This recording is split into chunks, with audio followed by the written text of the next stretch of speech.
கொண்டாரங்கி மலை எவ்வளோ ஆபத்தான ட்ரெக்கிங் அப்படிங்கிறது சிலருக்கு ஏறும்போது தெரியும், சிலருக்கு இறங்கும்போது தெரியும். எங்களுக்கு 2 வாட்டியுமே தெரிஞ்சிச்சு.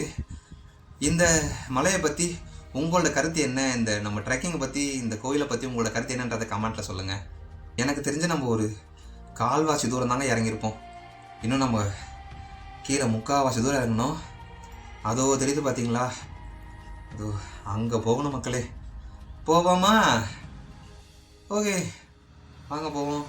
நம்ம மலை ஏறும்போதும் சரி, நம்ம மலையிலேருந்து கீழே இறங்கும் போதும் சரி, இந்த கம்பிங்க தாங்க நமக்கு பெரிய உதவி. 47 வருஷமாக கொண்டாரங்கி மலையில் ஏறி தினமும் தரிசனம் பண்ணிகிட்டு இருக்க 87 வயது பால்நாயகர் தாங்க. நம்ம ஏறி போனோம் பார்த்தீங்களா, ஏறி போகும்போது சரி, இறங்கி போகும் சரி, நம்ம ஹெல்ப்லாக பார்த்தீங்களா இந்த கம்பியெல்லாம் போட்டது. நாங்கள் வந்த அன்னைக்குமே பார்த்தீங்கன்னா கீழே ஒரு இடத்துல கம்பி அடிச்சிட்டு இருந்தாருங்க. இது வரைக்கும் கொண்டாரங்கி மலை மேலே ஏறினவங்களும் சரி, இனிமேல் கொண்டாரங்கி மலை மேலே ஏறணும்னு நினைக்கிறவங்க, ஏற போகிறவங்களும் சரி, அவங்களோட எல்லா சார்பாகவும் இந்த ஐயாவுக்கு நம்ம ஒரு பெரிய நன்றியை சொல்லிப்போம். இந்த கொண்டாரங்கி மலையில் எல்லாருமே ஏறலாமா அப்படின்னு கேட்டிங்கன்னா, நாங்கள் ஏறும்போதுமே எல்லாருமே ஏறினாங்க. ஸோ தாராளமாக ஏறலாம்.